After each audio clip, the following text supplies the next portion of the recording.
can you not love college football? It's impossible not to. Every single game gives us something unique. A massive upset, a monumental victory, record-breaking performances, insane plays. We had all of that in week one. And week one is not even over. We've got a game later tonight, Boston College and Florida State. We'll dive into that later tomorrow when we kick off week two, and we'll certainly touch on that game. But we wanted to get with you now to recap the majority of week one, the opening weekend of college football, recapping the biggest moments, the biggest games, the shocking moments, everything in between right here at the Gridiron Expert. So welcome back, guys. We're so glad you could join us today for our first recap video of the year. As always, please continue to like, comment, subscribe, share our videos. Of course, check out everything down in the description below, including these expert picks right over here. We want you to sign up for those before the season really gets going. It's never too late. It's a full year-long subscription, so you could buy the last week of the year and you'd have it all the way to the last week of next season. So it's never too late to sign up for the expert picks, but the earlier you sign up, the better. We're beating out over 80% of the national handicappers, a 63% all-time winning percentage. It's one of the best in the entire country, and we're offering those to you for one of the lowest prices in the country. So go sign up for those today over on thegridironexpert.com. Become a member of our GE Nation and start winning big with us right now. Our week two picks will come out on Wednesday. I can promise you, you're not going to want to miss out on any of them. So let's dive into this week one recap, guys. So much to break down, and we'll have our official stats up here for our week two recap. Since week one's not officially done, we didn't want to give you false information. So week two, we'll have our whiteboard back with our official stats from each week. But starting in week one, how about Thursday night? Colorado surviving North Dakota State 31-26. And we say survive, and we say Colorado's very lucky to survive. Probably shouldn't have won that game. Yes, Shedeur Sanders threw for over 440 yards. Travis Hunter was unbelievable. Those two are one of the best duos in all of college football. I'm not denying that at all. But Colorado's defense still has a lot to work on, a lot to fix. Allowed nearly 450 yards to the Bison. They trailed that game at halftime, and North Dakota State actually caught their Hail Mary at the end of the game, but was tackled at the 5-yard line. So 5 yards away from losing that game. Colorado, they're not national title contenders. They're not Big 12 title contenders. They've still got a lot to figure out. It was a very entertaining game on Thursday night. So was North Carolina and Minnesota. Heartbreaking to see Max Johnson, the quarterback from North Carolina, get injured for the season. But it was a thrilling game in the second half. If you like defense, these two teams combined for 5 field goals. That's it. No touchdowns. Just 5 field goals in the second half. But it was the last field goal attempt, the one that Minnesota missed wide right, that was the most important one. North Carolina escaping with a 19-17 victory. Now all eyes in Chapel Hill, turning to Amarian Hampton and what Mac Brown's going to do without Max Johnson. Can North Carolina still be a contender in the ACC without their starting quarterback? The big takeaway I had on Saturday, more than anything, was how bad the ACC was. So North Carolina in the ACC got a massive win over Minnesota, made the conference look good. The rest of the conference did not look good on Saturday. And it didn't look good the previous Saturday either. You know, Florida State lost to Georgia Tech in Ireland, 24-21. They allowed 336 yards in that game, 190 of those coming on the ground. So the Florida State defense that was supposed to be impenetrable looked terrible. The offense under DJ Uyunglele looked terrible. Uyunglele not even throwing for 200 yards in that game. So that was obviously a bad spot. Whether or not the Seminoles can bounce back tonight against Boston College remains to be seen. Again, we'll talk more on that tomorrow here on the channel. A little more reason to like and subscribe and not miss out on any of the content we have here. So that was number one. But then you got Clemson, number 14 team in the country. We all knew Clemson was losing to Georgia. I don't think many of us believed Clemson was actually going to win that game. But the question was Clemson going to cover or not? They didn't. We picked Georgia. That was our number one pick of the week over on our expert picks, picking Georgia to cover as 13.5-point favorites. They did with ease, winning 34-3, outgaining the Tigers 447 yards to 189. It was an abysmal offensive performance from Clemson. It was only a 6-0 game at halftime, and then everything fell apart in the second half for Dabo Swinney and the Tigers. And what's going on in Clemson is very concerning. Yes, Georgia's number one team in the country. Yes, they have elite talent. Yes, Clemson was not expected to win, nearly 2 touchdown underdogs. but the fact they could not move the ball at all, they couldn't even get in the end zone, the fact that some of the play calls were downright atrocious, lots left to be desired for the Tigers right now in what's a wide open ACC because of how weak it is. Florida State lost. Clemson lost. Virginia Tech lost to Vanderbilt. Probably one of the biggest upsets of the entire weekend. Virginia Tech, nearly a 2-touchdown favorite over Vanderbilt, lost 34-27 in overtime. Look, I'll be the first to admit, I had the Hokies as a dark horse playoff team. I had them winning 10 games this year. That's not happening anymore. This was a team that returned some of the most experience in all of college football. I think they were the second most experienced team in all of college football. Their entire offense came back. Great core of wide receivers. Veteran dual threat quarterback in Kyron Drones. The defense had the 4th-ranked secondary in the country last year. Most of those guys returned, and yet they couldn't stop transfer quarterback Diego Pavia. Transferred in from New Mexico State to Vanderbilt, and the Hokies had no answer for him. None at all. They allowed 181 rushing yards to the Commodores.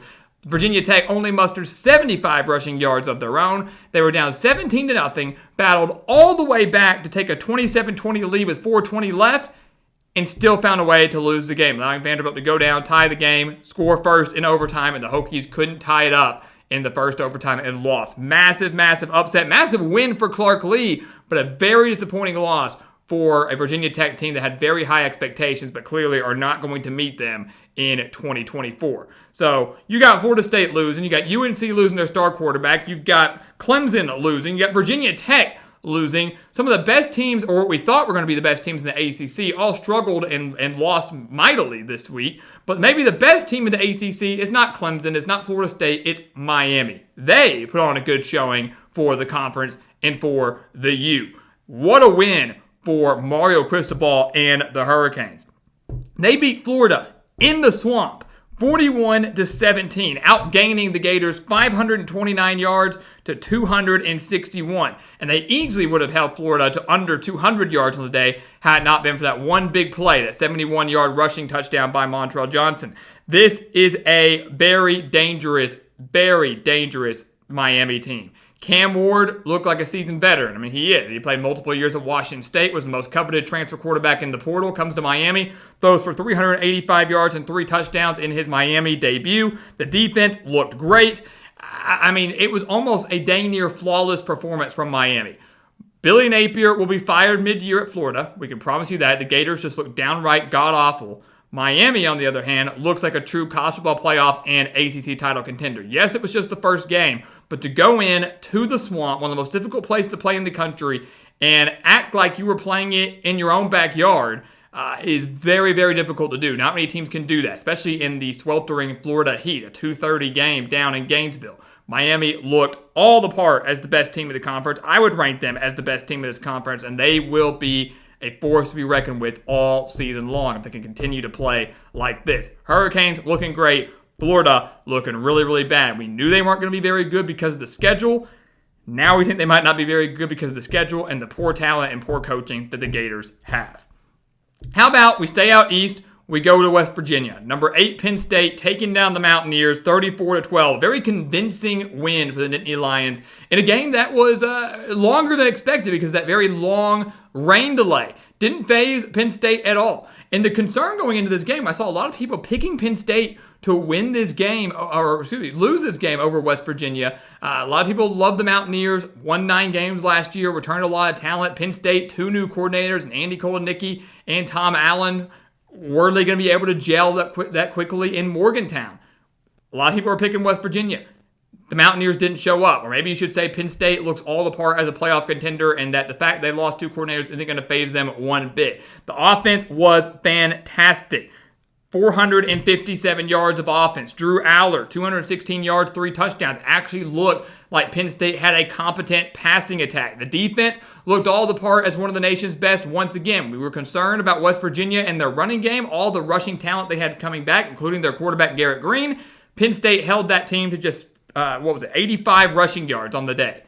Team that averaged well over like 160 rushing yards per game last year. They held them to just 85 on the day. Penn State forced 3 turnovers defensively, lit them up offensively. The Nittany Lions looking dang good and avoided the trap game in Morgantown.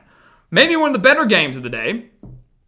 was one that maybe wasn't on your radar. Boise State and Georgia Southern. The Broncos are our pick to make the college football playoff as the highest ranked Group of 5 champion, but those hopes were almost dashed in week 1 against the Eagles out of the Sun Belt. Boise winning 56-45, a game that featured 101 combined points and over 1,112 yards of offense. This is a game that featured 30 combined points in the second quarter, 35 combined points in the fourth quarter, but the Broncos pulled away thanks to one of the best running backs in the country, Ashton Jeanty. 267 rushing yards by himself and 6 rushing touchdowns. Unbelievable day for him.